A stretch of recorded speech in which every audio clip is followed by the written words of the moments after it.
Hello, Ed. It's Hey, Monday. Andy. Good to It's see a you, my Monday. friend. You Been look a like little. you're in the cold with the hat on, and I'm often wearing a thing too. But I see that was the last race you did, right? It was. So I thought I would wear it instead of my jester hat. Yeah.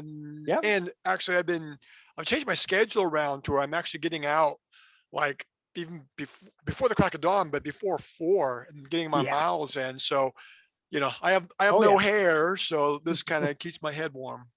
Well, That, I'm always cold. I'm usually wearing, in fact, people watch my videos. I'm always wearing a parka in my house, which my kids make fun of me. They're walking around in shorts. But across the years, 2014, my thermostat got broken. I've been cold ever since. But I'm representing Judgment Day half marathon here in Bakersfield. I don't know if people, nice. and it's a good local race. It's a point to point race instead of just, and actually the race director just texted me while we were waiting here about maybe sweeping it again. I'm already signed up for it, kind of a goal race. It's not until May. They actually did have it in October with COVID precautions, went off really smoothly. It was really enjoyable. I swept at that time because I was definitely not in shape. In fact, I was planning on doing, we'll be talking about this a bit, I did Ken's Vegas race like the Yeah. week before, and I was going to The do 12 hour. the 12 hour. I was going to do the 12, but with my health issues, I've kind of been backing off on distance. And so I just went up there and did a half marathon. Really enjoyed it. As soon as I left, it started pouring rain. So I was Oh, really glad I left. good So timing. sideways. So last time we haven't talked a little bit. The big thing I thought, Ed kind of, as we all know, disappears on social media. I am not on Facebook really at all. It just aggravates me. So I do repost links to his videos and things like that, but I just can't be on there. I'm on Instagram a lot, probably too much. People know in the YouTube, but so I'm not on Facebook. Of course, Ed's not really anywhere, but the only way I found out anything was going on with Ed is because at least he's on Strava. I mean, for a long time, I That's wasn't even so. on Strava. Well, let me finish. Let I'm me continue. I know I don't want to react. So I was on Strava and I saw that you did that race that I didn't know about. You did the Rumble. And Yep. then I also heard, you know, bearing the lead, and I'm glad you're well, you had COVID. I did. Yes. In fact, it visited our house Christmas Eve. So I had COVID through Christmas, I guess, into the new year. But, I've had, it's a flu variant. People don't like us Mhm. to associate with flu, but it's a flu variant.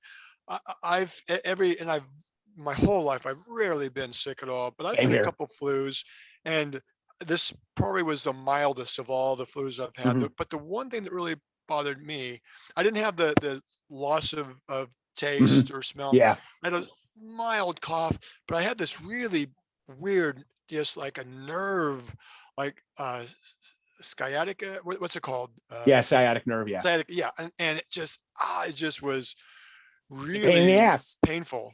It's a Um, pain in the ass. it was literally, and Yes.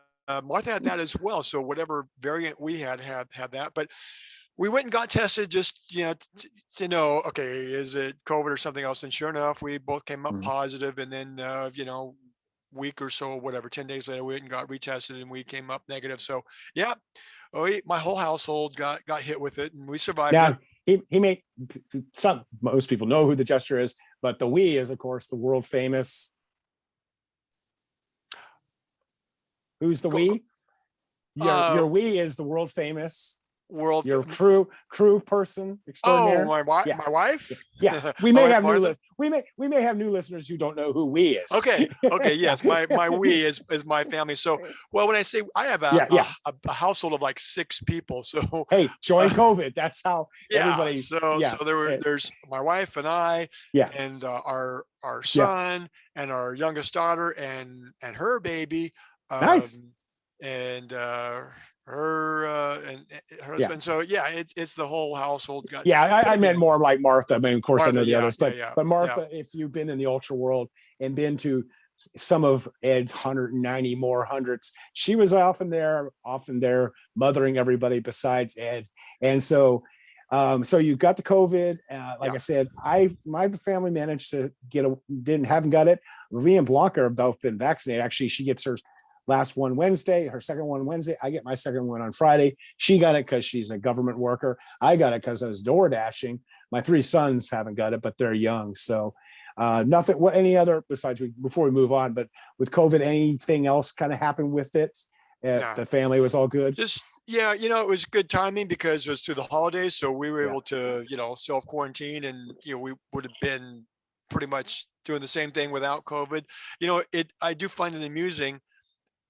I was on last year from July to November, 51 flights. Now I was in 13 Yeah, different states, exactly. but 12 of them I flew out to, but sometimes there was a connection or even Yeah. a triple, and then going and coming. And so 51 flights, all Yeah. those flights, of course, masked up the whole time, but I know. right next to Yep. somebody there and I for know. hours and hours, no COVID exposure. And then, I think it was a cousin that came over and didn't know Yeah. they'd been exposed to it and exposed us. But yeah, so that's life. Yeah, that is. I was going to mention that's yeah. You were, and you can go back on my YouTube. Like, we got plenty of coverage. We often did a video before. Well, Ed was hanging out in the airport, and sometimes during the race and after race. So if you want to learn a lot about doing 100-mile races, multi-day races, you can glean that. Pretty entertaining. So yeah, Ed was going all over the place, and also you got to say, traveling beat up, immunity down, from the all night, and so you're like, all that kind of thing, don't get it, and then you're sitting at home and wham bam, you get it. So Right. Go figure. yeah, when you're at the safety of home. So like I said, so you had that, and then the only other race you've done probably since I talked to you, I would think, is that the one you got there called the Rumble, right? Actually, I did one other. It was the Grand Masters. So Oh, this one was, but it doesn't. The reason why I saw it on my ultrasound, for 2 reasons. One is they spelled my last name Housea instead of Hau. So if you go to Ed Eddinghausen with an O, I've got one single yeah. entry, and so this was the Grand Masters. Mhm. And they had and it's only for those 50 and over. So Yes. And remember, you probably know Bayou. Remember, I think you may have ran with her a few times. She was out at the race in Colorado. It's my other beanie that I usually wear. The 1,000. I'm hoping that you're gonna, from what I'm saying, you're gonna, oh yeah, it's this race. But anyway, it's in Silverton, and it's the Oh yeah. loop that Jamil Yeah. created with Yeah. Rubric. Yeah. Anyway, she's been out there, but her and her husband put this race on, and so I actually had gone out there. A friend of mine, Sharon, who's 62, I think. She was doing her first 100, and so this is a 50-mile loop you do twice. So I surprised her.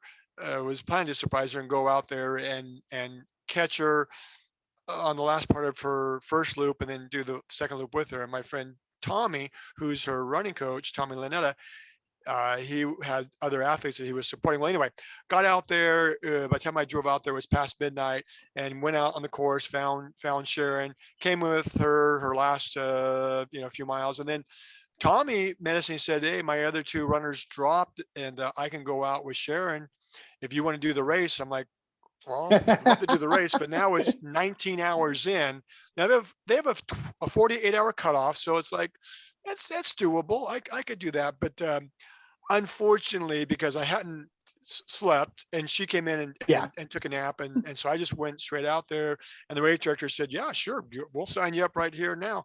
So I went out and got lost on the course, and so interesting story. I got lost. It was about 10 miles in. I took a wrong turn. Just didn't have a bright enough flashlight and missed the marking. So I took a right when I should have taken a left.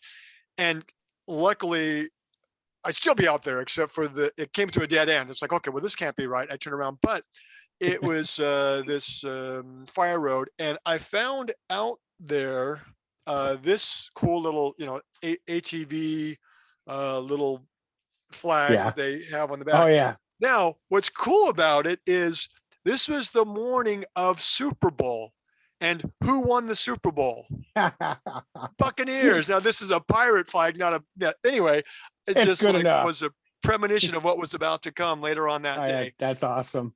So I, make a long story short, I got lost out there a couple times, did some bonus miles, and then the second night, I would fall asleep, and then I'd wake up, and I was on the trail, but I was totally disoriented. I was like, which way am I going? And then I'd start heading, and I had got myself turned around, and I did that so many times, and finally I got to one of the checkpoints, and there's just no way I was going to be able to get back before their cutoff. So I dropped it like 80 miles, but I got credit for 100K. It's one of those that they'll let you do the drop down, and so Yeah.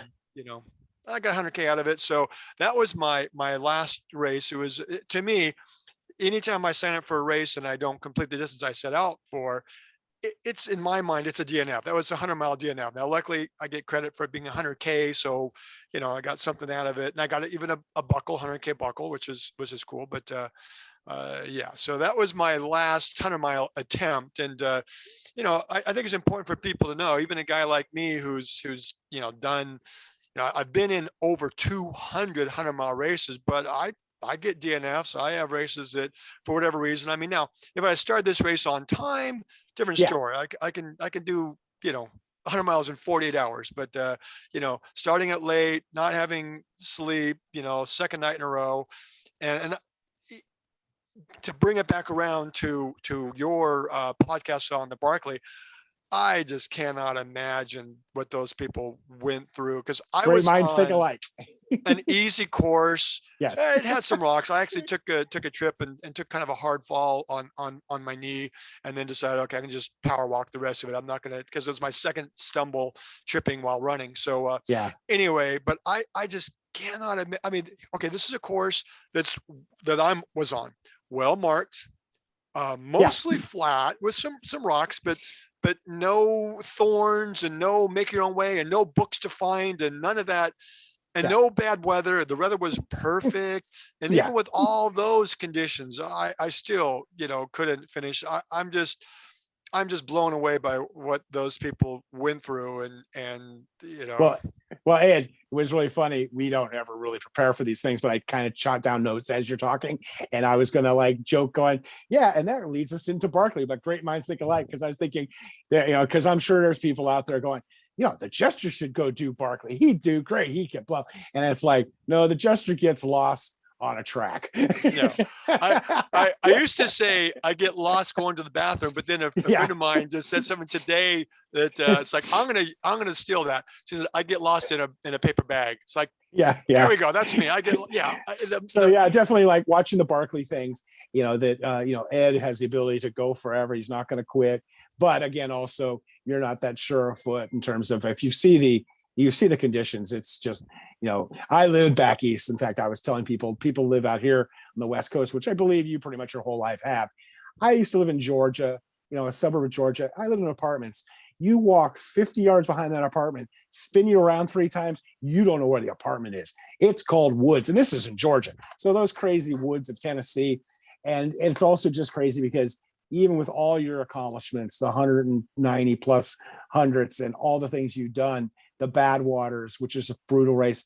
The thing is, people just don't understand Barkley and the way it's set up. It's designed for failure. And there was a lot of chatter on Twitter, which I was covering, and the real old veteran guys were like, look, failure is what's expected. It's hard for a reason. It's a reason 15 people have only finished. There's a reason, and then the problem is, you had all these people keep saying, oh, well, if so-and-so showed up, they crush it, or so-and-so showed up, Killian Jordan or blah, blah, blah. And you'd be like, no, because Killian does 113 hours and goes home. You got to be a grinder. The guys who do well in it are generally hikers and people like that. And so it's just funny, watching the feed, and then people just all the fanboys sometimes, oh, I'm just so disappointed it's so-and-so didn't make it. And you're like, well, that's not the point. We live in a culture where, now participation and all this BS, but it's like failure is an option, and you learn from failure. Sure. I fail, the Jester fails. you guess That's my just part. motto. Keep failing forward. That's what I live by.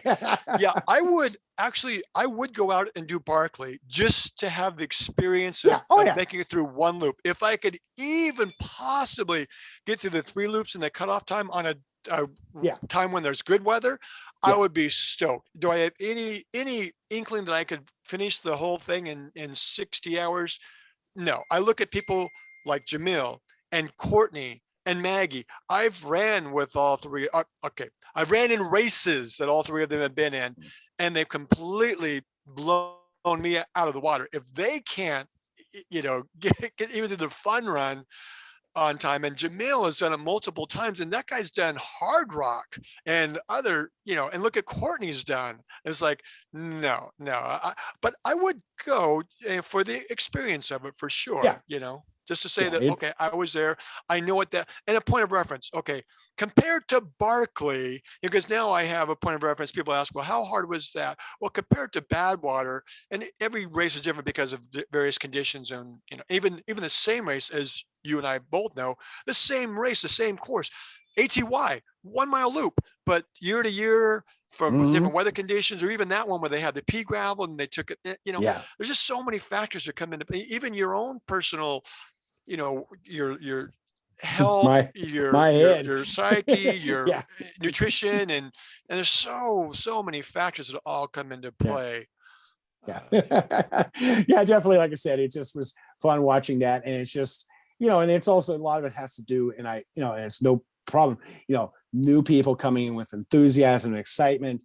It seems like the fan culture type thing is really, really strong in terms of some of my most viewed podcasts, or when I comment and say, nah, this person's not going to do this, or that's kind of unrealistic. And they get really upset, like that, like the guy, especially like with Killian Jordan, like that he's their kid or something. It's like, he's human. He fails. He tries. Just, I'm not criticizing. I'm just like, when he was going around, him and his company were saying, they're going to do a 24-hour race. They're going to go after Giannis's 188-mile record. And then you're like, oh, they're not really serious. He's a great trail runner, but there's no competition in trail running because they limit the fields. And also I'm like, they're going to do it in Norway in November. It's freezing cold. It's dark. I know what I'm talking about, even though some are like, oh, well, you're, a fat fuck. Sorry for the cussing. But I'll be like, hey, I've been across the years freezing my ass off. That's why my thermometer is broke. And I know what 20-degree weather's like at 3 in the morning. And Norway and Phoenix looked similar. And you're not going to do a great performance.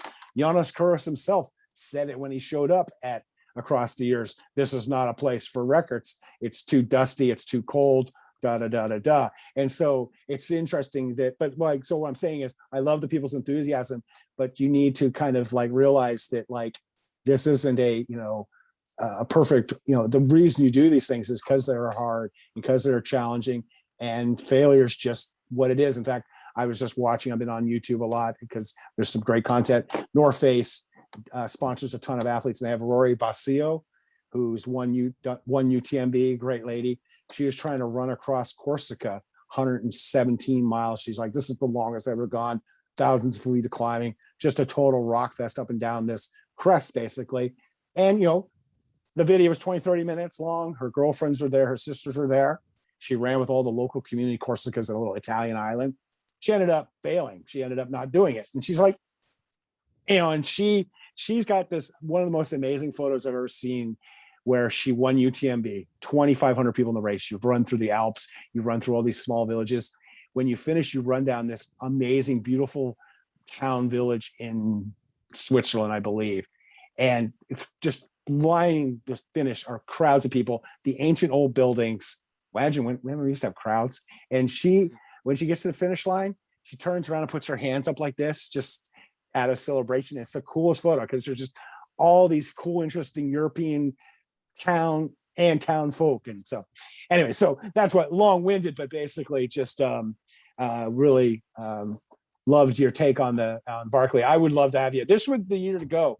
This year they had a lot of virgins go because people couldn't travel, and especially the European content. So that was definitely an issue and then he also moved it up a couple weeks. And I immediately because I was like, oh, it's usually always April Fools. the Jester. Mhm. And one of the reasons, in my head, as soon as I heard that it started early, I said, oh yeah, because he wants to get away from the media circus.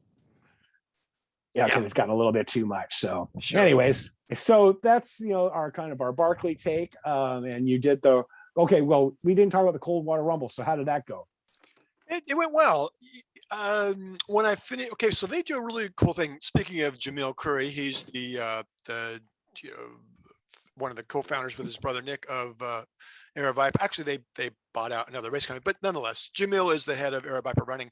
He puts on Having 100 and Cola Rumble with as well as other ones. But if you do both races together, they call it the Sonoran 200. So what's really cool is they make up this little plaque, and Oh, and nice. you can put your buckles on it. So there's my Javelina buckle, there's my Cola Rumble buckle. So and it has my name on it. It's got the times that I finished Mhm. each of the races. So when I finished it, one of the race staff there said, "Wow, you're almost the same time with your Javelina and your Coldwater. That's it doesn't happen. Coldwater's a more difficult race." And I thought, oh, I didn't find it to be, but it's different. Again, that was when I did Javelina, was at the tail end of doing 500 or Yeah. more. Actually, Javelina was my shortest one. I did like 833 race miles in the month of October at 5 different events. One was 234, one was 188 miles, one was 150, one 160. So, that was at the tail end of that. So I was really beat up. So Coldwater Rumble felt easier to me. And then between the two of them, I did have one other race. Went out to Icarus and was signed up for the 48. And just like you, I remember a podcast that you had done recently. I think it was one of your Barclays. You talked about at ATY, a group of guys all showed up, and were like 8 or 9 of them were all going to break 500 miles. And Yes. as you said, in the history of 6-day The world. events, yeah, there's only a dozen North Americans. One of them's a Canadian, um, but only a dozen North Americans who have ever broken 500 miles, and yet 8 or 9 guys. So anyway, there were a group of us that showed up to this race, and we're all going to break 200. Pam Smith was one of them, Yeah. and myself and Tim Jackson, and I've done over 200 Oh, yeah. in 48 hours, like Pam I think Smith's a 3 beast. times. What's that? Pam Smith's a beast. Yeah, USA and National 24-hour team. yeah, Yeah. and she ended up, Yeah. dropping long before the 48. She went out really hard and strong, Yeah. and I think it was a new for her. 48 hours was a whole new Yeah. environment and just the pacing, But she she had pulled out and then got a nice sleep, and she went back out on the course just easy to get to 100 miles, which good for her to do that. So it was nice to Mhm. see her back out there. But yeah. So anyway, Tim and I just were like, no, I'm not. I got sick and for 12 hours had like stomach cramps, and I was just really weird. It's like I don't know. And then I was starting to get worried. You know how your mind starts to play tricks on you, especially if you're sleep deprived. I was starting to think of, well, and this is before I got COVID in December. I started thinking, well, what if I have COVID, and now what if I'm spreading to people? So I put my Yeah. my buff around, and then I was thinking, well, I shouldn't say anyway. So the two of us guys decided, you know what, let's just finish with a tie and take a first place male tie. We were third overall Yeah. because there's two women in front of us who had both beat me at Badwater, and but anyway, that was between the Javelina and Kohler Rumble. So I had just beat myself up so bad, and my adrenals had really been giving me trouble for the last year.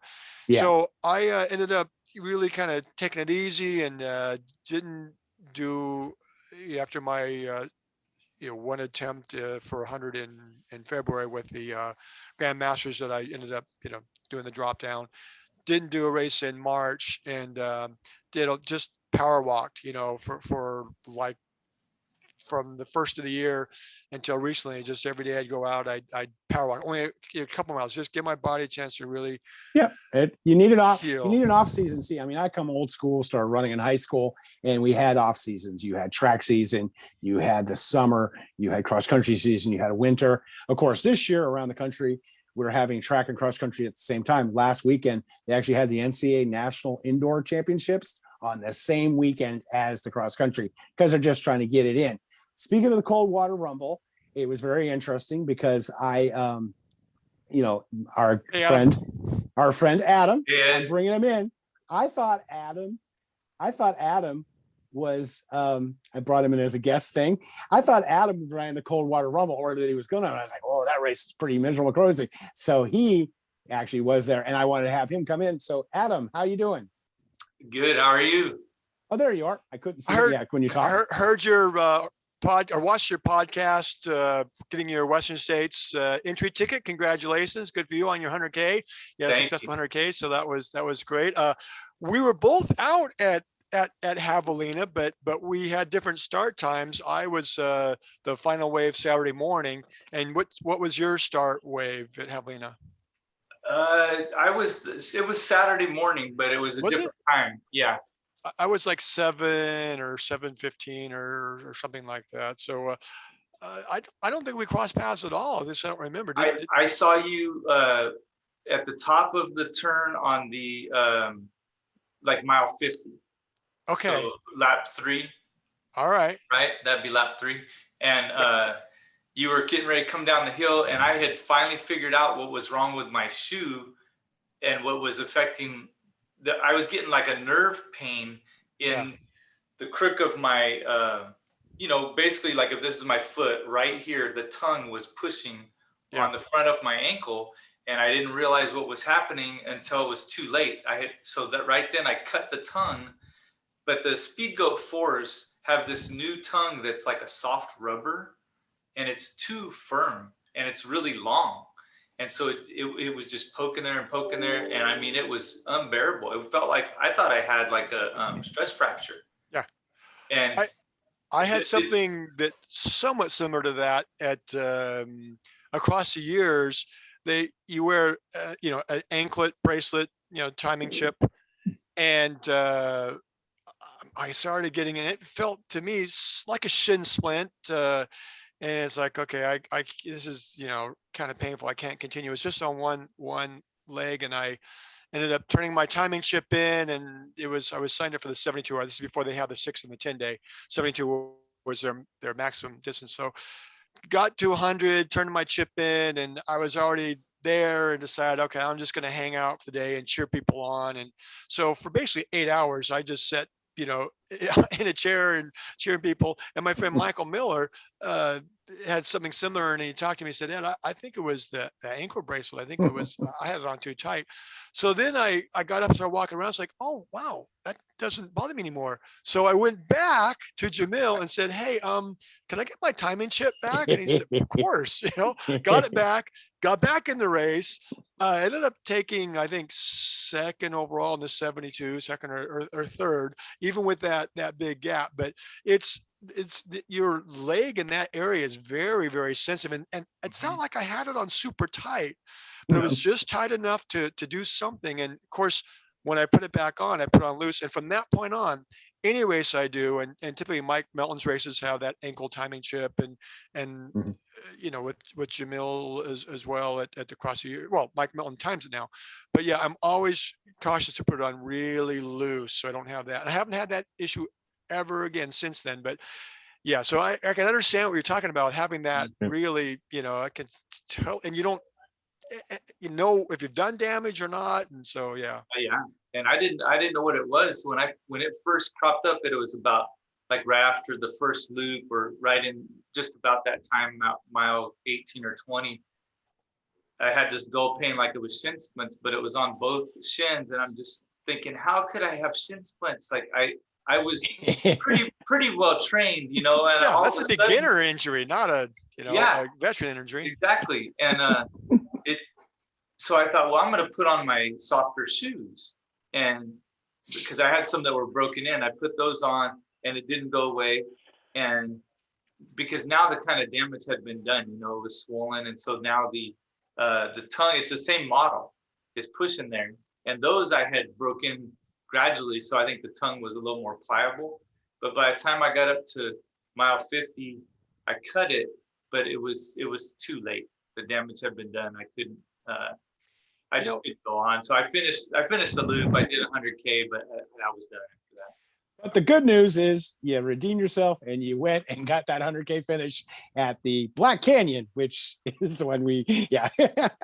Yep. Yes. But I didn't know, I know, Adam, you weren't, I just started to break in. One of was, if you saw the distraction I had when Ed was talking, it wasn't I was like bored with Ed. It was, I was trying to figure out how to get Adam on here. I'm telling the viewers. So I was he wanted me to send an email. I was like, how do I do an email when I'm doing the show on my phone? Behind the scenes things here. Before you took off, because I wasn't sure how long you could be on, Adam. Of course, congratulations to the Western States. Definitely got Ed to help you with some stuff on that, because he's obviously finished it himself. But we are talking about one of your big goals is Badwater. Ed is Mr. Badwater with 9 finishes. And I said, Adam, you should do Salton Sea. Salton Sea's in the fall, not to put either of you guys, not to nail either of you guys down as a commitment, but possibly you could maybe get the Jester to be your partner at the Salton Sea, which would be pretty awesome. You know what? I actually, when you suggested that in your podcast, I thought of it. Then you said the date is November 7th, which is a Sunday. And that's the new date, the second reschedule of LA Marathon. And I have like 10 athletes that are all going to be there for a group that I'm part of. And so if it's, because I thought usually they did it Monday for Salton Sea. If it's Monday. But it's in May usually. Yeah, it's usually in May. But if it's Monday, November 8th, then there's a possibility. If it actually starts on the Sunday, so is it actually, yeah, take a look at that, because I've only been out to Salton Sea once, and that was crewing. Connection here, Adam, you're one of your role models and heroes is Marshall Ulrich. A friend of mine was crewing for 3 women that were doing the Salton Sea, and she called me like Sunday. And she said, "Hey, Ed, are you doing anything for the next couple of days?" And I said, maybe. Why? What's up? She said, well, Marshall and his team, his wife was one of his crew. There's 2 crew. I think, Andy, you probably know Cinder Wolf. Do you know Cinder? She's I've heard the name. She supports. She was part of Sandy V's cross country, and Pete Kostelnick's, I think, cross country. Oh yeah, anyway, I was out there. Yeah. All right, so she was Marshall's crew, his group of 3, and then also Marshall's wife. And Marshall's wife got some really bad migraine and was not going to be able to do it. So it's like, would you be able to crew? And I was like, I don't know. And then as soon as she said Marshall Ulrich, oh yeah, I'm there, because Marshall Ulrich is a big hero of mine as well. And I'll tell you, you crew for people, you really get a chance to know them. That guy is just mean and nasty when you crew for him. I would never think that. He is the nicest I've seen guy. him. I mean, every time I'm handing him something, he's like, every single time. And, you're crewing for someone on 81, 82 miles. You're constantly, giving them your car crew. So you're giving them food and water. And it was only 2 of us. You only allowed 2 on your crew team, which is, it's kind of weird, because Badwater, 1 runner, you can have up to 4 crew. Salton Sea, 3 runners, but you can only have 2 crew. And so if someone's just going to pay attention to being the driver, for that one guy, you're like, getting 3 stuff ready for 3 people. Anyway, Marshall was just so gracious and appreciative, every time. Oh, Ed, thank you so much. Oh, thank you. It's like, wow, so even took his star status for me, even to even a higher level. But so that's my only experience with Salton Sea. It's a good one. If you're going to crew for someone, get a chance to crew for a guy like Marshall. But I'd love to run it sometime, possibly. It's a little pricey, and you know me, if it's not 100, I'm not going to do it. Pretty much, I do a couple marathons and then jump up to hundreds or bigger. If with my ultra sign up resume, if you look on it, whatever, 250 races, there's a handful that are 50Ks and 50-mile, or it Yeah. ends up being a drop down, like your race, Adam, Celtic. What was it, 2 years ago? I was signed up to the 24, and the whole way that whole thing came about, supporting me in my world record quest, which I can never thank you enough for that. Thank you. That helped get me over that number I needed in December. But anyway, you changed it then to January, and I've had good luck at that race and have won it and have the course record there. It's a great race. It's my wheelhouse, 1 mile loop, can't get lost and flat. Pavement, a large share of it, which is what I love. Anyway, I ended up doing my adrenal fatigue or failure was just messing me up so much. I ended up dropping into the 50 mile. So I got credit for a 50 mile, but again, for me, that's a DNF because I'd signed up for the 24 and meant to do 100 miles or more. So there was a place I was going with. It's not a 100-mile race. Yeah. So I typically don't, but you know what? there are times when We'll change save that, you. make exceptions. We'll save you, Ed, from having to make that decision. Unfortunately, and I didn't realize LA Marathon's will be November 7th. So yeah, they both Salt and Steep, and it starts 6:30 in the morning on Sunday, November 7th.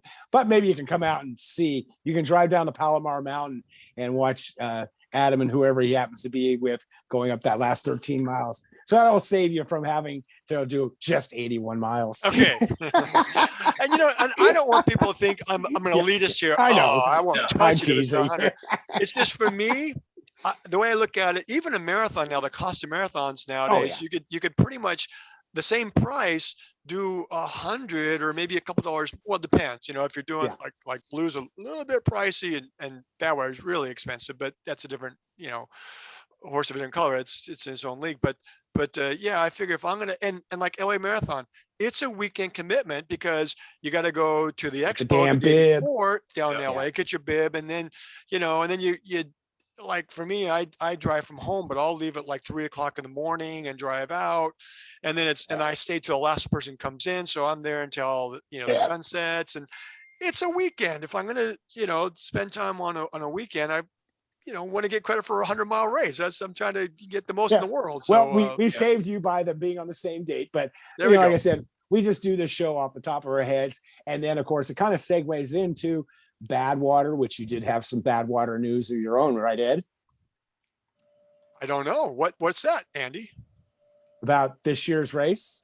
Oh, well, that I'm not doing it. Is that? Yeah, that's news. Is that the news? Okay, yeah. So for those who aren't familiar with Badwater, so all right, for me, I crewed in 2010 and just fell in love with the race, and actually that was my first time running a race, what I would call a real 100-mile race. I had done Nanny Goat 24-hour, which it has a 100-mile component to it as well, but it's 1 mile loop on a private horse property, and that was my first 100. I did 24 hours, but I did 102 miles, and then it was a year later, actually a year and 1 week, when I did my second 100, which is back at the same location. I was in a walking boot at that point. But anyway, I met a guy who is going to be doing Badwater, and I was lucky to get onto his crew. So the first time I went out to Badwater was I'd done 2 24-hour races previous to that, and it's like, wow, it's just amazing to me. So it's like this is a race I want to do myself. And the next year I got in, and I've been in it, had been in it every year, 9 consecutive years, and last year was going to be my 10th Badwater in a row. By the way, Adam could come out 1 year, the last part of the climb going up Whitney Portal Road, he'd come out there and supported me and joined me. So a little bit. I mean, you got to be real careful because you're not supposed to have outside of your crew people. And if and Chris Cosman, the race director, is pretty strict with the rules, So I felt bad because I remember and I don't, by that time I'd already been in my second night, but I think I kind of told Adam, you can't really run with me too much. Or you would know better, Adam. What? I think what happened was I had some time and I was like, I wanted to come out and support you. And for me, the drive there is like 2 hours. So I'm like, I got to come and support Ed. And so I messaged him. I said, hey, can I, basically run from Lone Pine up to the portal with you and finish with you. And I think in your fogginess, you kind of said yes, either not understanding the question I was asking or not understanding that, hey, we're going to get in trouble if I allow that because your daughter was with you. And so then you kind of messaged me back, hey, I can only have one pacer, and which was fine. I mean, I love going out there, and I was able to get on the trail and hike after I saw you at Lone Pine. I just drove up to the portal, did a hike, came back, and then watched you finish. And I love being up there in that atmosphere. And kind of circling back to Marshall, I went up there to watch him finish. I mean, this is like 9 years ago, I think. And I don't even remember if it was a momentous Badwater for him or not, but it was coinciding with a trip that we were driving halfway across the country to Yellowstone.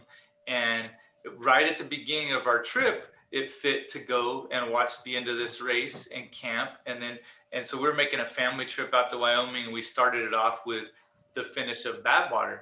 So I met him, and he finished around midnight or so. And I had his book, and he was very gracious. I just congratulated him. I said, hey, I have your book. Would you be willing to sign it? Oh, of course, and he signed it. And obviously he's tired. So he just signed it. So then the next morning we go to breakfast in Lone Pine, and he walks past our table, and he sees me, and he says, hey, Adam, I just realized, I signed your book last night, but I wanted to write a little message in there. Do you still have it? And I'm just like, this is so cool. Like, I couldn't believe it, I mean, it's like a hero to me, and he's coming to me saying, can I write it as a message?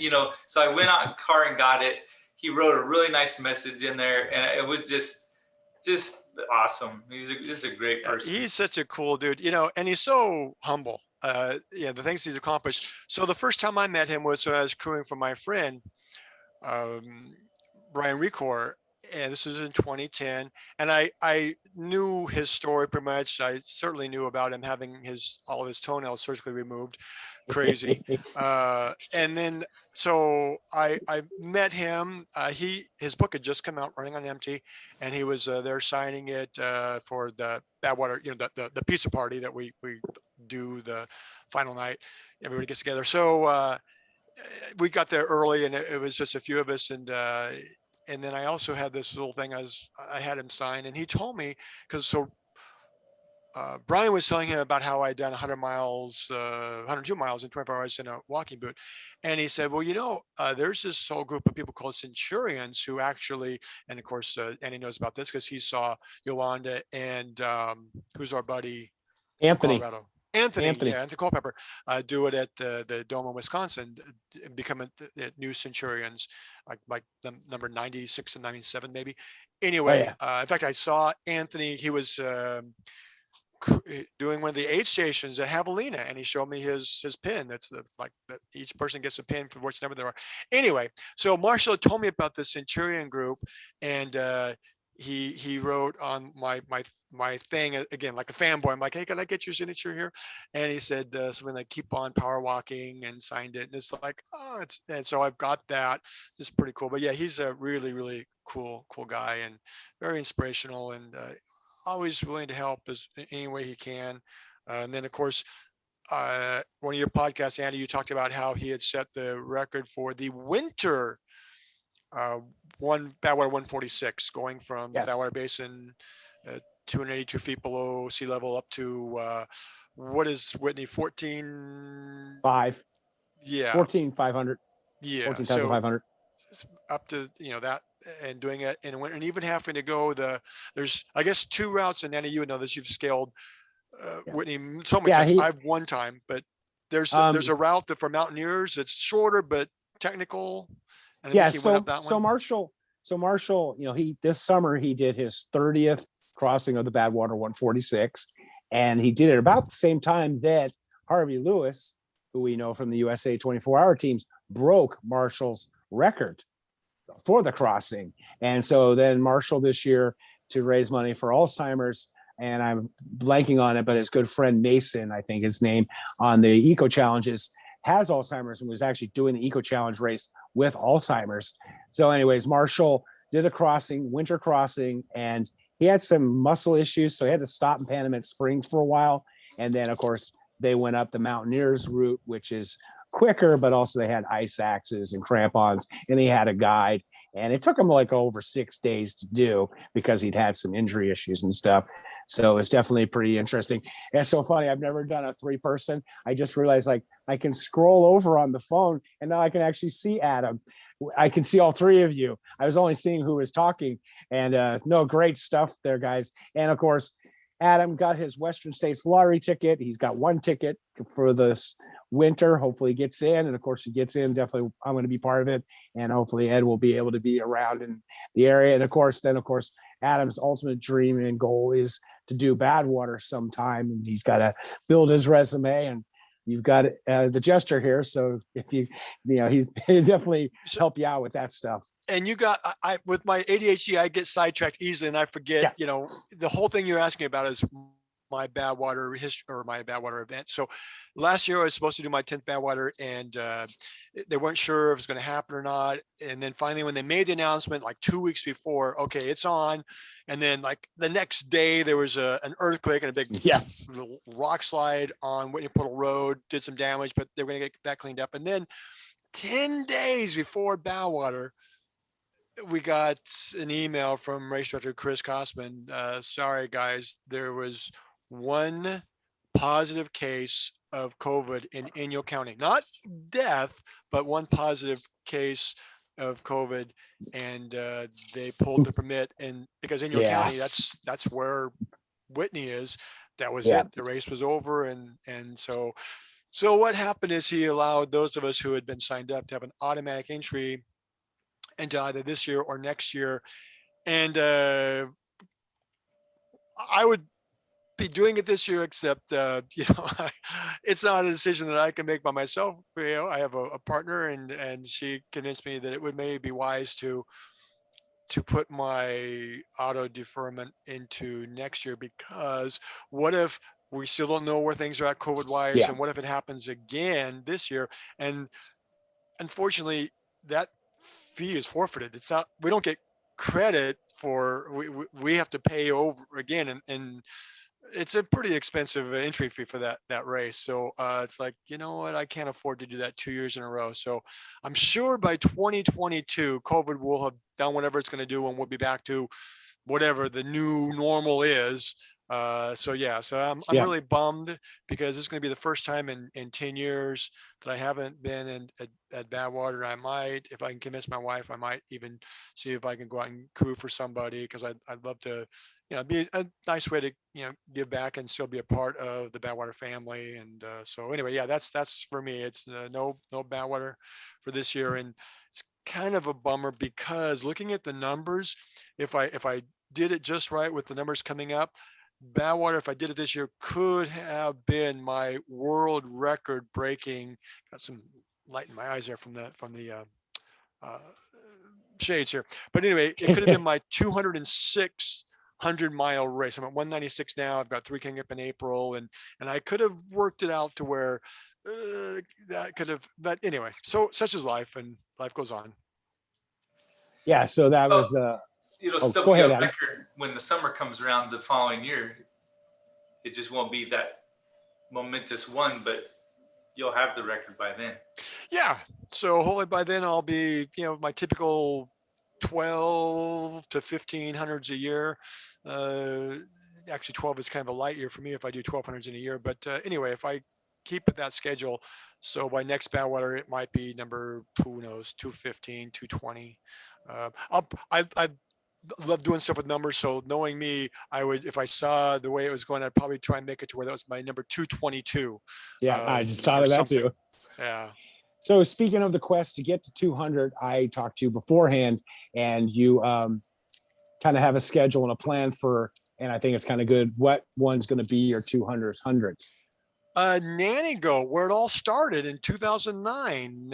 So it's kind of my, if you want to call it my hometown race. It's about 45 minutes from where I live in Murrieta. Yep. This is in Riverside, but it's close enough. And it is, I've done every single Nanny-Go. They didn't have one last year, but every single Nanny-Go from the very first one. which is my first 100, and the second Nanagoat was my second 100, and then this will be number 12. So I'm the only person who's actually done 100 miles or longer.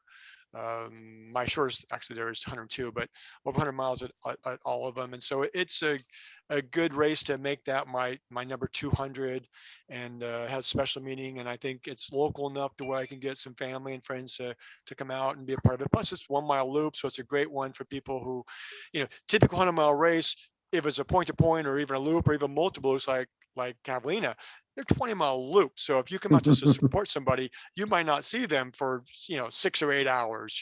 Yes. Well, I'm thinking of being down there. Adam won't be down there because Adam is going where on Memorial Weekend? I'm going up to the Western States training run. And so my plan is to run all 3 days, and you do a leg each day. You don't do like the first 30 miles of the course because it's covered in snow, but you run from about mile 30 to mile 60 or so the first day, and then you do like 20 miles on Sunday and then Monday, Memorial Day.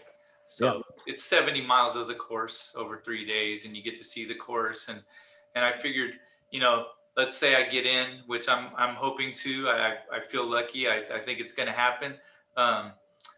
Then I'll know the course and not feel pressured to go up there a month before the race and have to run out, which I may still do, but maybe only do like 1 leg versus all 70 miles. Now I know, Ed, you'd probably go up there and figure out a way to do the whole course the month before. It's not a big deal for you, but for me, I'm pretty new to even run. I've never even run 100 miles. 100K is the farthest I've gone. So I wouldn't want to wear myself out that close to the race. But that's a smart idea to get out there and check out the course, be familiar with it. I was really lucky that the guy who paced me, and Andy knows the checkpoints better. It's mile 60 or 62, and you can have your pacer jump in with Forest you. Hill. Yeah, and that Forest Hill's like 60 62. Yeah, 62 miles. So but he had gone to heading out, Adam. Oh yeah, I'm sorry, I got to get duty calls. All right. Oh yeah. Gotcha. Well, I wanted to do, but I screwed up on the invite. I wanted to surprise Ed to get Adam, and then we had some technical difficulties because I wasn't really sure if I could do it upon video and send Adam an email. So it's really great. I'm glad you're on here, Adam. It made some really interesting content and jumping around. And so go off to work, and Okay. we'll be seeing you later on. Probably go out and do some miles this week out at Hart Park. Okay, Adam. Sounds Thanks good. for being on. Good. Great to see you, Ed. Good to see you, Adam.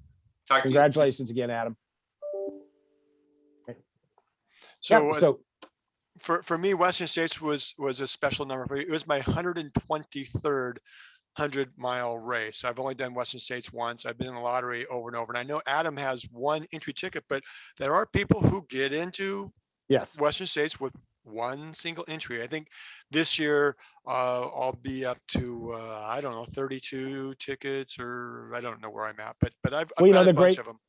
The great thing, Adam's also going to go up there because then they have the drawing in the audience, and he's a poker player like me, so he's like, I'm pretty good at winning shit. And actually, it's so funny. We're just we could almost name it, but probably someone would get upset. We could almost call this the ADHD podcast because we bounce around. But it's just because we just have all these facts in our head. And one of the things I was thinking about, Badwater, who's going to be at Blue doing the 100-miler with you? I don't know. Danny Westergaard. Oh yeah, cool. Mr. Badwater himself. How many Badwaters has he done? The winner dog. He's done 13 in a row. I think it's 13. And he does something crazy. A couple things he does. First, he only has a crew of 2, which you could Carla with a crew of what, 2 or two, 3, which but could really be a done. driver. I just kind of spoiled. Out of a Prius. We did it out of a Prius. I know. When you guys came by, it's like, wait a minute, we got this big old huge van with 4 crew, and Carter's got this teeny little car with just 2 crew. It's like, wow. But in fact, this year she's in, so she'll catch up to me. This will be her her 9th Badwater, I believe. Yeah. But Danny Westergaard is, I think, 13 or 14 in a row. He's got the longest current running record. But he does it also have a small vehicle with his cousin who flies out, and then he usually has Patrick Sweeney. Patrick Sweeney, or his daughter did it, which was really cool because my daughter cruised for me, and they're both about the same age, so that was kind of cool. But he will go up, do the 135, and then sleep that night, and then the next day go out and summit, and then go all the way back. He does a double crossing. It's like, wow, it just blows me away. And he's out there year after year. He's a strong runner too. He does, he does really well at Badwater. So now I'll be doing the 72-hour at Blue, which means the final 2 days of my 3 days. I guess Blue starts Thursday at 8 a.m. and I think the 48 and the 100 miles start Friday at 8 a.m. if I remember correctly, and you have a 40-hour cutoff for the 100. So see him out there. 2-mile loop. So we'll get the chance to run together. Yeah, it's just kind of when we're talking and things just pop in my head. In fact, I kind of wanted to go back to that Western States. That was 2016. I was up there. It was the first time I've ever been to Western States. My friend Allison got in the race and I was crewing her, and it was amazing. That year it was probably one of the best years because a lot of Southern California people got in. There was Erin Gal. There was another one of Allison's friends from Southern California, the nurse. Her name's escaping me, but there was quite a few. So there was like a dozen of you, and Jesse Haynes, Kara Henninger's husband. Kara Henninger puts on all kinds of great races here, and then of course you were there. And of course, Martha, and it just was an amazing to have all the, because a lot of times one of the things that's really weird about Western States, and it's not getting any better, is when you go to races, I call it kind of like there's tribes, or like you go to a race and it's like going to a rock concert, like Nanny Goata's Country Western, like a country Western festival. This is a punk festival. This is a hippie festival. And when you go to Western States, it's like going to a festival where there's all genres of music.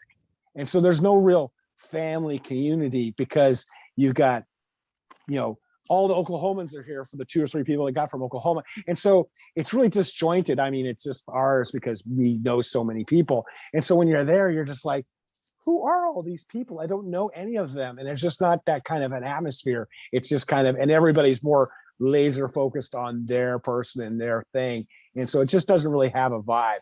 It's kind of like, I'm a rap fan and now I'm at a show and I've got country artists up there. I've got jazz artists. And it's just, like when you go to Badwater is definitely a family. You go, you used to go to San Diego 100. It's a family. Angels Crest is another kind of, and so, so that 2016 was probably the best because I went the next year and I really noticed it, like, wow, I'm here with a bunch of strangers. It just was really odd. But I do remember at Western States, and you are not a trail runner and you're not an altitude guy. And I remember they have the cutoff booklet with times, if your runner doesn't get to here, they're in danger of it, not making it. And I remember your one crew person kept insisting like, oh, Ed's in trouble. And I'm like, well, Ed's not normal, as we all know. So, and I said, so the chart is based off of people finishing in 30 hours, but them dying, and Ed doesn't die. And so I kept trying to tell him, like, look, you guys here, he's going to finish. And you finish like in 26, 27 hours, 28 something. Yeah. Plenty. But I still had time. My gal finished with 9 minutes on the clock.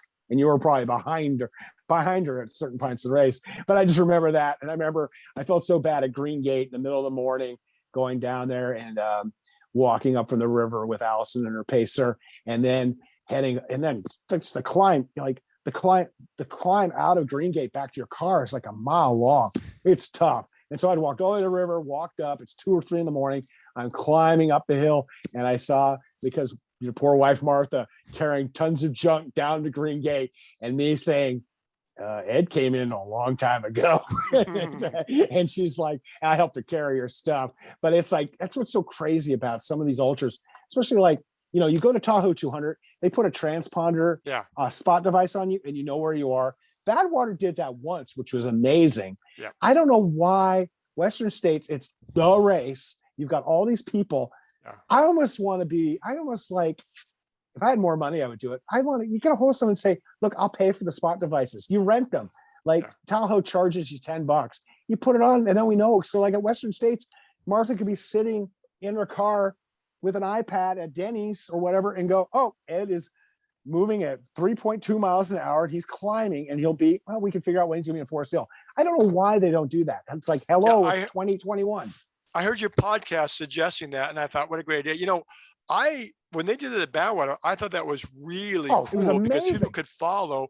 And we wore this armband, and here's what I think happened is people were complaining about the armband. It's like, oh, Jesus. I didn't even, once it was on, I forgot all about it. I didn't even know I had it on. It's 140 degrees. You're complaining about an armband? Yeah, exactly. That's the least of your concerns. And you can put it somewhere else. Yeah, that's true. You can move it. You had to have it on your person. But I think that was, and the other thing that I really like about it is, Badwater, let's be honest, there's an opportunity people could jump in the car and do some cheating. And if you had an armband on that tracked you continuously, you would know. Okay, that's why they don't want it.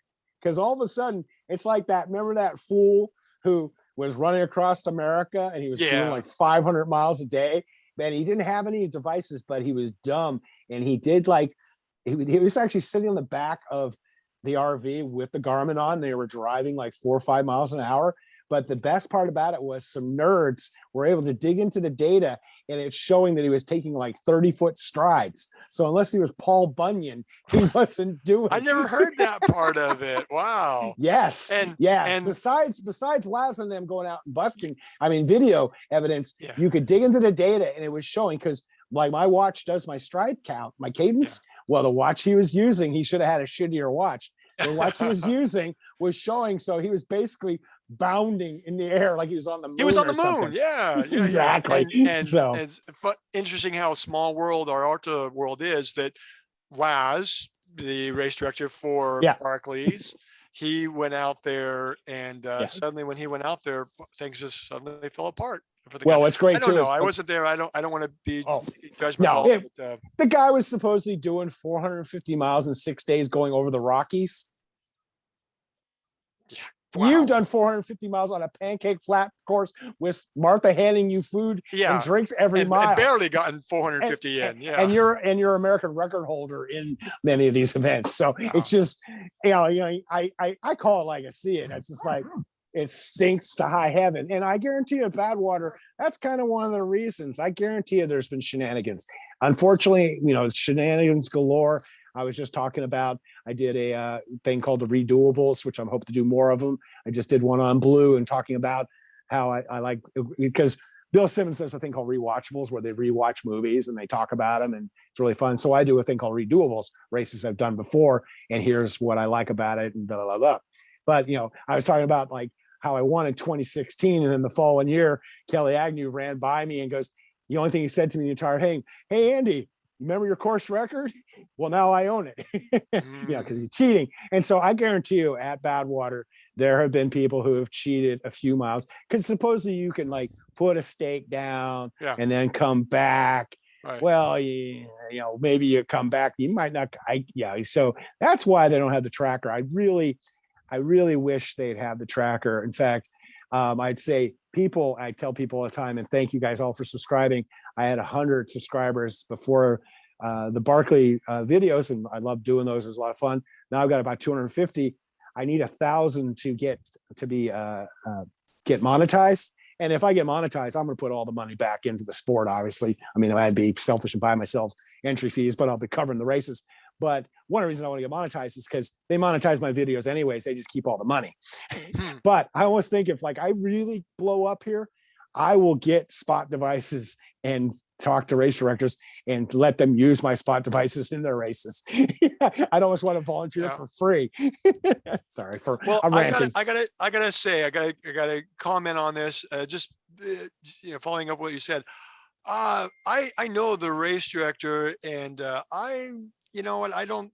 You said, well, because of, I think he doesn't want there to be even the slightest Oh, hint yeah. of someone cheating. So Oh, no. I don't think he would not do it because of that. I think he would be even more incentivized to do it to get rid of that. People to say, well, couldn't somebody cheat? So I don't think that was part of his decision-making process at all. I don't know. But I don't even know if it was because people were complaining about having the armband. Maybe there was technical issues with the company that supplied them. I don't know. I just Yeah. know that I thought it was really cool when Oh, they yeah. did it because people could follow along and see exactly where the runner was Oh, and follow the from company's home. still around because Tahoe 200 and Moab, Candace, great race director, she uses them in all of her races. And of course, she uses them for practical purposes because she's sending people out in the middle of nowhere, in the Moab desert. And so it's good to know where the hell they are. And it's, yeah. Well, the great thing about them also is that I'm sure it's the same for Tahoe, but at Badwater, there's so much of that there's no cell coverage. But when you have a Exactly. Yeah. device like that, it's GPS. So, you can't communicate with people back home. Hey, here's where I am in the race, unless you have a Yeah. satellite phone. But yet, when you have a tracker device, they can see exactly on the course where you are and compared to others. And you can send an SOS too, That's true. in case you do have an issue. Oh, yeah. I mean, yeah, I always tell people I crewed and paced Carla Kent at Badwater, and I had no idea. You could be living in clear across the world and know more about Badwater than me, because you don't have any cell service from the start of the race till the end, till you get to Lone Pine. Practically, it's just like you're in this just bad, and it's kind of like a gun goes around. Barkley's the same way. There's not a lot of service there. So yeah, no, I'm not saying either way with race directors. It's just, I mean, part of it's cost, but I constantly want to like make the sport better, and people want to follow it and there's interest, and timing and stuff. I mean, Mike Melton's great and a lot of companies use him and I love his, but then also we were talking about like it across the years to make the sport even funner, put transponders on people. So I can just sit there at home on my computer or on my iPod and I can watch a dot going around and go, oh, there's Ed and there's Andy. And, because one of the things that was great when we were there with Kuros and Joe Fegis epic battle, it was just us split times, but I would go to races for the next year and people would say, oh my God, I would get up in the middle of the night, go to the bathroom, I'd hit refresh and see where Kuros was and see where they were. And then I'd see where you were, or I'd see you walk by on the camera. And then of course you had your epic battle for third place, where you got him by a mile or two. And, that's so much excitement. And if, we put these things on, it just add to it. It's not that much a cost. And like I'm saying, I'm not talking, disparaging. I'm just saying these are things I like to do. And I know just the world likes to move so glacially.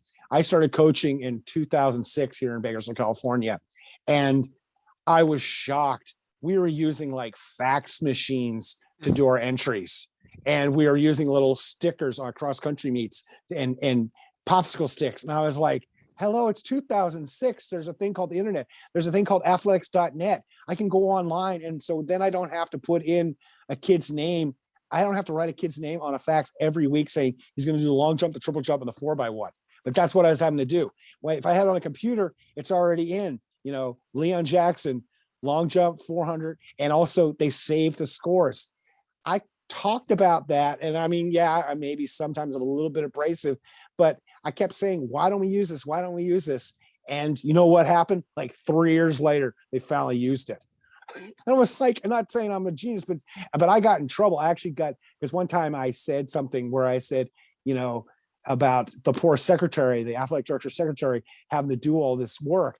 And someone got all pissed off at me that I was disparaging the secretary. And I was like, no, she shouldn't be doing faxes and stuff. And so I actually got banned from the track for one of the meets because of talking out of school. I mean, they reinstated you and me. your mouth, Andy, always get yourself in trouble.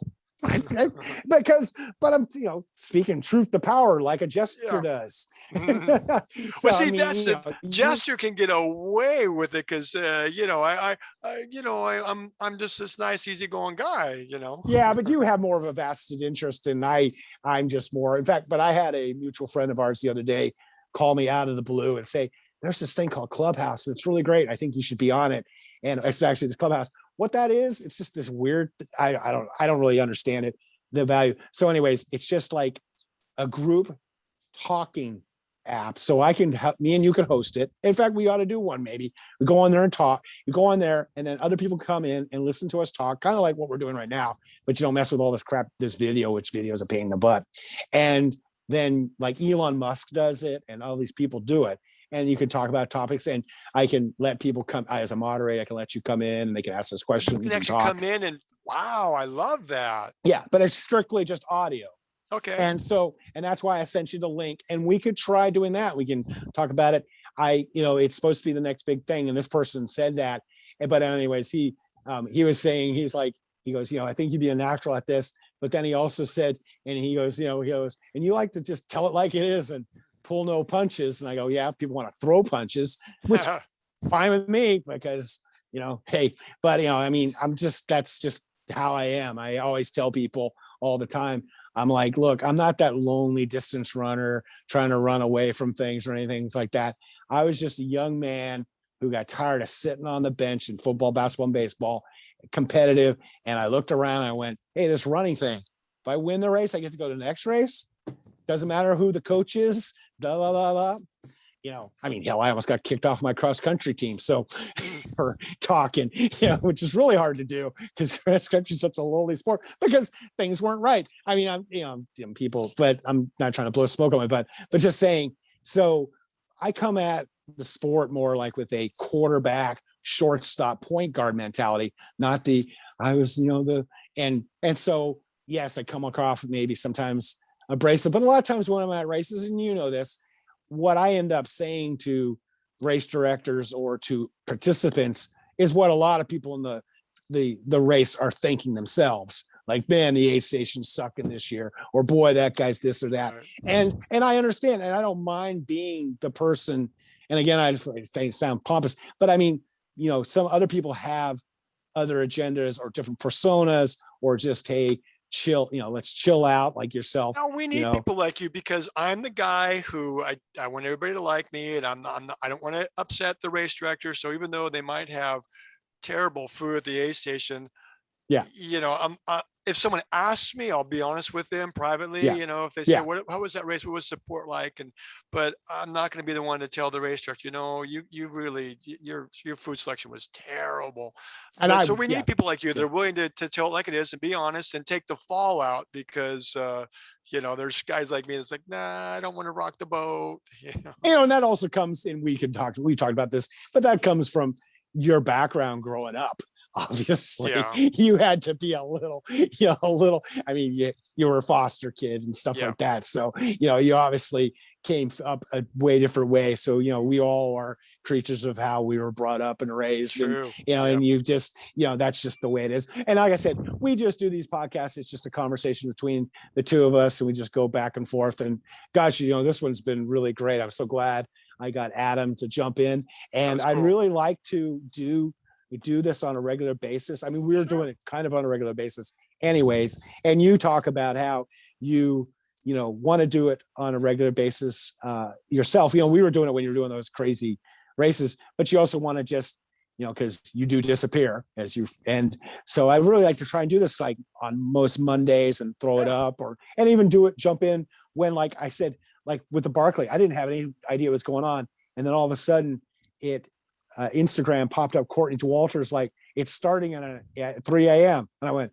holy shit. So I got on Twitter and started doing what I do because I do it anyways. I always cover and follow things. And my friends, I would just send them texts like Adam's one of them I'd send, or Allison and other people. I go, hey, so-and-so just went through this day. And then I realized if I'm writing it out to them, I might as well just throw it up on here. And of course, now I don't really like to write or type. So I'd much rather, as everybody knows, talk. So to get around, and I'm sure how much time you got to go, I wanted to bring it to, speaking of, one of the reasons why I do the show once a week, because I think it's fun and we just it's good to keep in touch, keeps us both motivated, but also you've got a big goal coming up when you're 60. What's that? Well, or sooner. The goal is to break the world record for most hundreds in a year. So in 2012, I was only a couple years into running hundreds and met Liz Bauer, early in the year, she was breaking the that world record that Monica Schultz had set for, she had like 2,800s in a year. And she had set the record at 24. A few years later, came back and did 28. So Liz was working on breaking that. And so 6 different races throughout the year, I would see Liz and Scott Brockmeyer there from Georgia, I believe, Georgia, Florida. Anyway, but they'd be out here on the West Coast, and we'd end up doing races together. Nanny Goat was one of them, and other races. So I kind of got to follow along what she was doing. So I decided, you know what, I want to do that. And Scott set the world record for men at 28. Liz set the overall world record and female world record at 36. So I thought, I'm already doing 200 or 300s a month anyway. Mhm. So 3 a month is 36. I can do that. So then 2013 set out to break the record, and then got an injury and had to take a couple months off.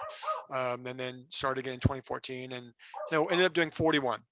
And then a young guy that I had met at Celtic, you had set Yep. up a kind of a meet and greet the night before the race, Friday night, at one of the shoe stores. What was the name of the, give them Soul to credit for- Soul. Soul Yes, to Soul Sports. they hosted that, and so went out there and met this young guy. It kind of didn't look like an ultra runner, a little bit shorter and really bulky and muscly. Looked like a bodybuilder more than an ultra Wrestler. runner. And Yeah, bodybuilder, yeah, wrestler. exactly. And then met him, and I have a ring of all my buckles on. At that point, I must have had 130, 40 buckles. And so we took a picture together, and he asked me about the world record. And as I tell everybody, I said, well, you know what, there's plenty of people that are capable. It's not like I have a special ability.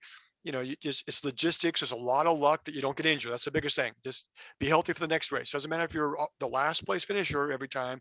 Yeah. Doesn't matter. Just be healthy for the next race. And so I had told him, yeah, you could do this. And he had done like 700s. And next thing I know, Walter Handloser sends me a message. Hey, Ed, I want you to be the first to know I'm going for your record next year. And it's like, well, good. What can I do to help you? That records are made to be broken or borrowed and passed on or whatever.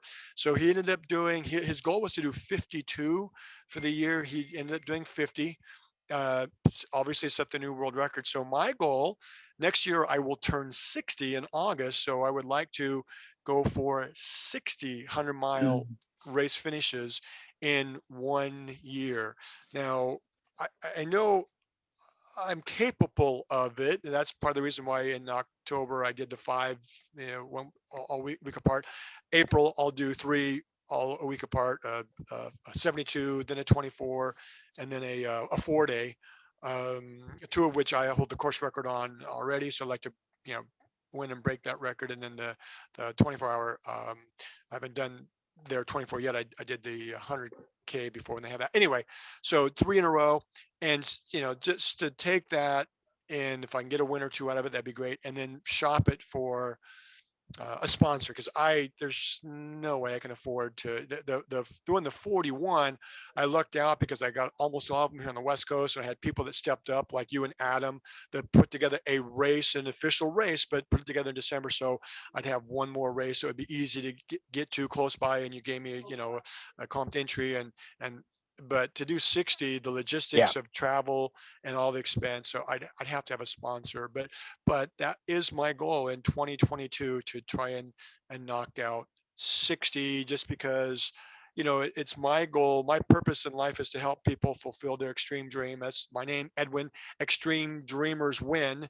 And so I think by showing that even if you're 60, you could still do, well, anything that anyone does, it could be amazing for them. That's the important thing, is you don't have to go for world records. But for me, that's kind of a motivator. And so that's the goal that I have for next year. Yeah. Well, I've been doing kind of like a daily morning when I'm training video. And today I said, hey, it's Monday. Any day it starts with why, you can start a new challenge, but I call it my being boring challenge. And it's not about motivation, it's about routine. And like you were saying, now you're getting up at 4 a.m. and getting it done. And I told people, okay, I want you to get a routine. You're going to do something for 40 minutes every day at the same time of day. So that's 40 minutes of whatever. In fact, it could be 40 minutes of reading a book. I'd be awesome. But get out there, do 40 minutes, and just do a routine for 7 days in a row go out at 5 a.m. and do 40 minutes or whatever, and I always say before work. And so that's what, and we're kind of the same thing. And that's why I really appreciate the people who are watching these videos and how the Barkley Marathons kind of upped people noticing what I'm doing and what you're doing. And that's another reason why I really like to do these once a week, where we're just kind of riffing, as you can tell, just going bouncing around. We love, people send us suggestions, ideas. Hopefully we'll get some guests popping in, but I don't want it to be this traditional. So many podcasts, especially in the running world, are these static and this week I'm talking to so-and-so. In fact, that's why I do a lot of them where I'm just talking to myself, but that's just kind of how there's Bill Burr does them in the comedian's stone. I mean, Joe Rogan does a great job where he interviews one guy, but he does them every day. Imagine doing 2 or 3 hours. He does 2 or 3 hour talks every day with some big, huge person like Elon Musk and things like that. So, but the reason I'm roundabout is the 60 and 60. I'm glad that you're going to put it to that. Hopefully this COVID and shit's all straightened out. I think one of the things, the side benefit of us doing these videos is it's going to give you a bulk of work, a resume. So I can send, I'll have, this is a playlist on my channel. I don't want to split us up because you got to get that 1,000 subscribers. So it's much better to do it together. But I'll have the channel so people can go there. So when you are going to be talking to all these potential people, you can just send them that link of us doing these, and there's some good stuff. And when I'm not as lazy, I actually, it's not a matter of lazy. It's amazing. 20 years ago, video was a pain in the butt to work with. And that's why I started a podcast. Video is still a pain in the butt with, because the file sizes are so big, but I do try and go into these shows, and I kind of why we have a theme, and I'll just take out the Barkley part and make it a small snippet, like you saw I did with Adam's video, and I did it with some with yours. I finally found some software that I don't have to be a computer engineer to figure out how to use. It's amazing how they don't make this stuff intuitive. Now the iPad has iMovie, which is amazing, but the problem is, and Apple rightly does it, it only works on Apple products. So you can't do it on a computer, but it's kind of difficult. So the problem is, like, I do this show on here, it's on the cloud. So to work with it, I have to download it onto my computer, which isn't a problem, but downloading it on the iPad, blah, blah. Long story. But anyways, the long story is I want you to do the 60-60. I hopefully will be able to help you get people to support. I know in the past, there's other venues. If you can't get the big boys, build your own pirate ship kind of thing. But I think that would be the way. And I also would definitely want to go along in the journey and do this as part of that journey. I know you were talking about maybe even doing some kind of thing with an RV or a van. And besides the fact, my own self would love to go around the country to all the races, but also to keep you on task, like this summer, you and airplanes. Yeah.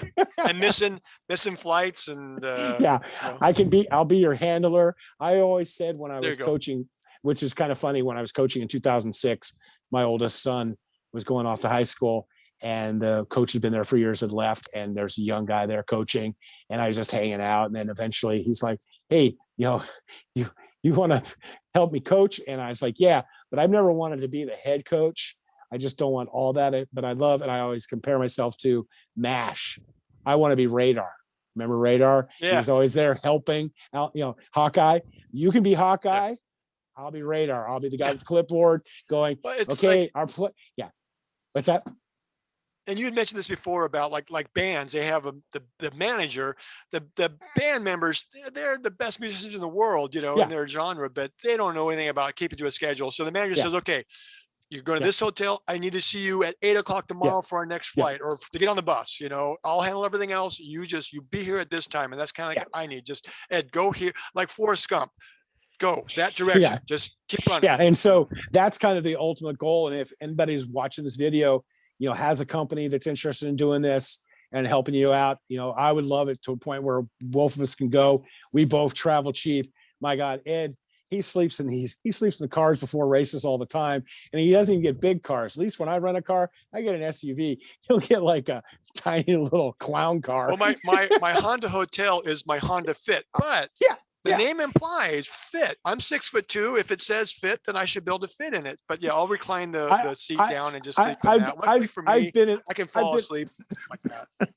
I've been in that thing. I remember the first time you came to get me, I went, oh my God, could you gotten a small car? I'm like, Ed's a big, tall dude, and I'm 250 pounds. I was like, and I mean, Ed will drive for days and hours and then sleep in the car. Well, he talked about it going to that the race out in the desert, how you showed up in the middle of the night. Yeah, the Grandmasters. So, anybody is out there, there's a lot of people you never know who you run into.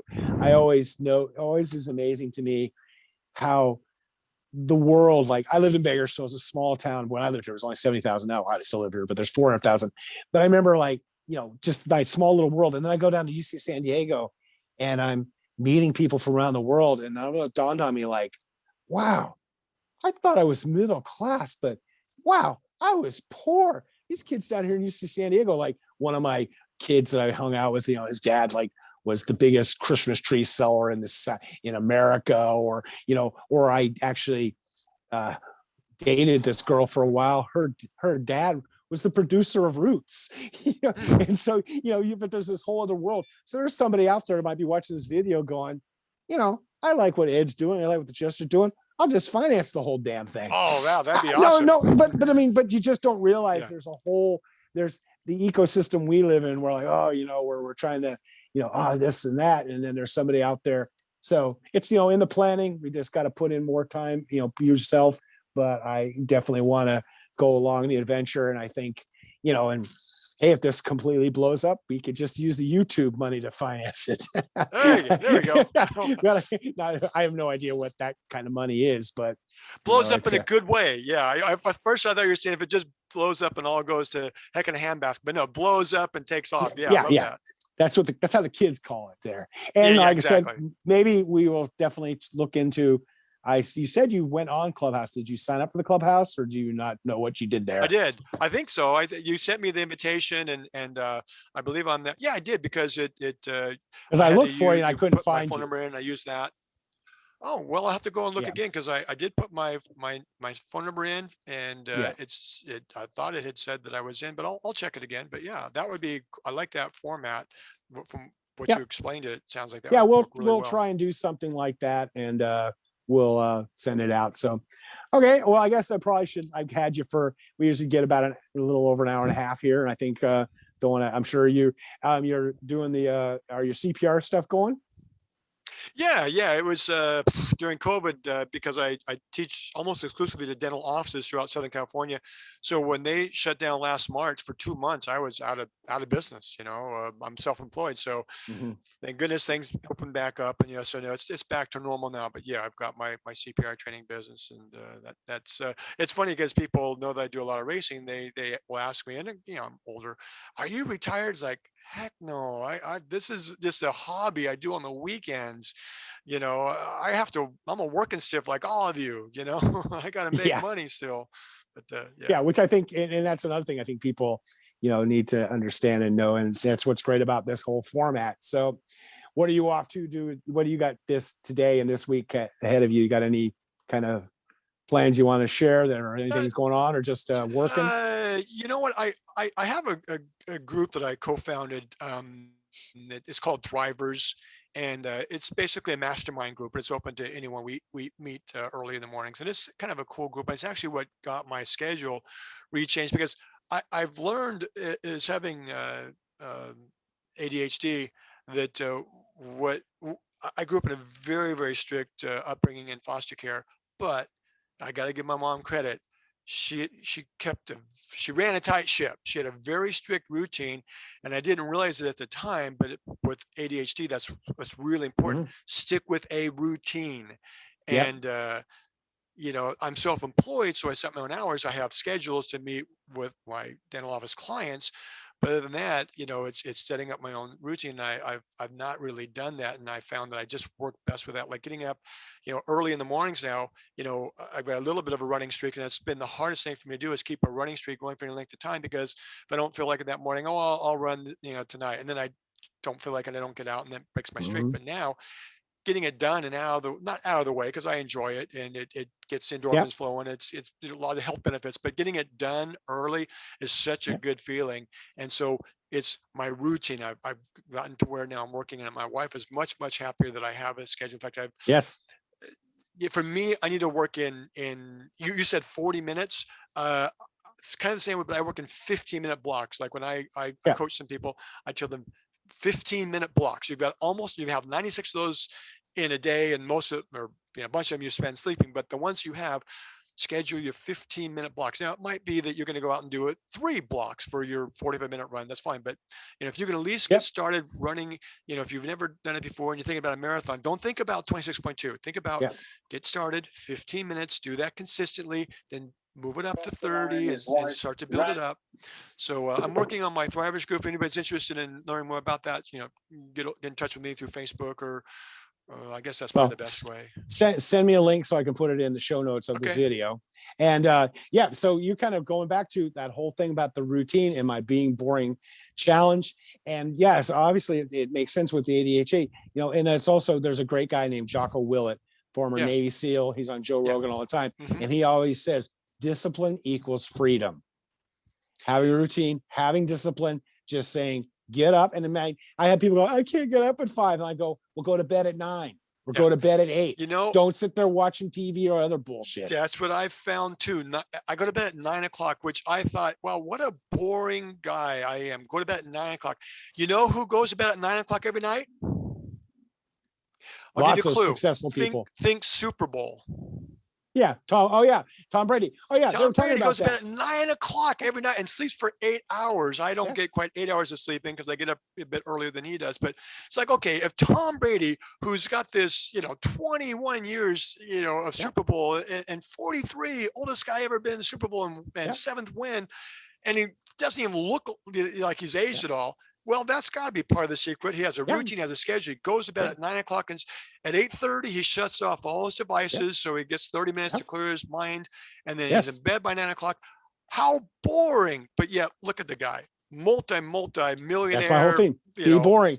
Yeah, well, it's just they were talking about one of the they were thinking, oh, he's got a night game in the playoffs. How's he going to do? Because he's not used to being up. It's because like I always tell people, like in my training, or like people say, why are you so successful at staying awake all night during these races? I'm known for being able to stay up for days on end, better than a lot of other people. And I said, well, it's because I take care of myself the rest of the year. I said, all of you are burning the candle at both ends. And then when you show up here, you're already torched. And you just, and one of the things that's really interesting, and I talk about this all the time, what I love about Instagram is I follow celebrities like The Rock, like Jocko, Kevin Hart, Donnie Wahlberg, and all these people. And one of the things they all have in common is they're all up at 4 or 5 in the morning working out. And you're thinking, these people are worth millions of dollars. Why on earth are they up at the crack of dawn? Because they're being born, they're going to bed. And why? It's because at 4 or 5 or me for 6, there's no distractions. Life doesn't get in the way. You get it done. And then like for Rock or somebody like that, all the people, the agents and everybody, they're up at 4 and 5 in the afternoon wanting to make you money. So you don't want to be like, I got to go to the gym now. But wait, we want to sign you to sell some product. So you do it in the morning. I tell people all the time, my wife, for example, we're 31 this year, years married, 2017, she finally said, okay, I'm going to start working out every day, like you said. And so every morning she goes out and we do the Elm Loop. It's a 45 minute walk, and we do it religiously every day. It's just her routine. With COVID, she's been working from home. So thankfully, we don't have to do it at 5:30. So she goes out a little bit later and it works. It's just routine. It's not this rah motivated, because motivation just wanes. And so I'm really glad it's that you're doing that with those people. And so the next race you got coming is which one? That's Blue coming up in 2 weeks, I guess it's coming up. And so I think I finally, my adrenal fatigue issue really had hampered me. Yeah, we're just taking a break from all the racing and stuff. And also getting more sleep. I've changed my sleep pattern to where I think that was it. Like you said, it's burning the candle at both ends. And I think by doing that, so I'm really feeling good about going into Blue. I'm feeling healthy, getting some good training runs in. And so that'll be the 72-hour at Blue. Yeah. That's the next one coming up. Yeah. Okay.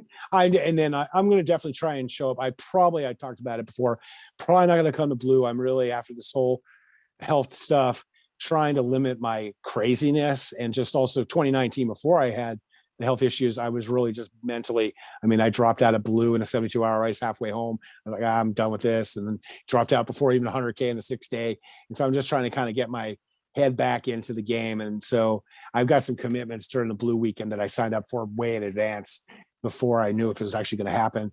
So I probably won't be that one, but I'm thinking of maybe rolling down to the Orange County Curtin one and doing like a 30K, possibly. And then also I'm thinking of showing up at Nanny Goat and doing something there, maybe like the 12-hour, because they don't let pacers there. So I'm more like, I might do like the night 12. That way I can do some miles with you and just roll up there and then be there in the morning when you get that 200 finish. So those kind of my tentative plans of, and also I'm trying to only walk in races now. I've said it for years, but definitely anything over a marathon above, I'm going to try and walk. I might do a little bit of running. So kind of plan. So I'm hoping our paths will cross. I know you also are doing the 4-day at Born to Run. Yeah. Lewis is a great guy. And every year he's always saying, hey, Andy, anytime you want to come, please come out. We'd love to have you out there. And I keep saying I need to go out there. And so I may try and drive over there too, especially now, because I don't have some other commitments, like I'm not doing the door dashing and stuff. So I may try and come out there. I'm not sure what day would be best. Maybe come out there the first days, where it's not so crazy. The first days is like a ghost town, because the only people out there are the 4-day people, and there's not that many. And then Friday, and that starts Wednesday at noon, I believe. And then Friday, it's a night start for the 100, starts Friday night, but it also has, I don't know, like 52-hour cutoff for the 100 miles. So it's a really generous 100-mile cutoff, and it's a trail 100, but it's 10-mile loops, like a figure eight actually, and they're pretty mild. That it's very runnable, and it's a nice course. Yeah. My buddy Randall Gannon from Bakersfield went and did it. I think they're a year ago, 2 years ago, probably pre-COVID. So, okay. Well, it sounds like your phone's blowing up even more than it was earlier. You got to put it on do not disturb so you don't get all those text messages dings. Yeah. I mean, I'm getting messages, but it doesn't ding. It's no big deal. Sorry about that. I got to change that. Yeah. It's good to talk to you. And I'm glad that we got together. I'm glad that I was able to figure out how to get Adam onto the thing. That was cool. I'm not the, and let me see here. I'm trying to figure out, I don't remember how to do any of this stuff. I'm trying to figure out what else I do. Well, what little you do know is about 10 times what I know in this format. So, okay, there's where it does to stop the recordings. So, thanks for being on, and let's try and talk again, and maybe try and do this more as a weekly thing. And got any last words, Ed? Keep failing forward. Don't be afraid to try something and it doesn't quite work out. Okay, that's how you learn. That's part of the experience. And for me, last words, and but I'll try and keep it as short as I can. Some of my best experiences have been races that I did not finish or didn't have the finish I expected to have. It's my growth opportunity. So be willing to fail, because that's the only way you succeed, is being willing to take that risk. So keep failing forward. My final words. Okay, thank you, Ed. And until next time, stay healthy, be boring, not epic.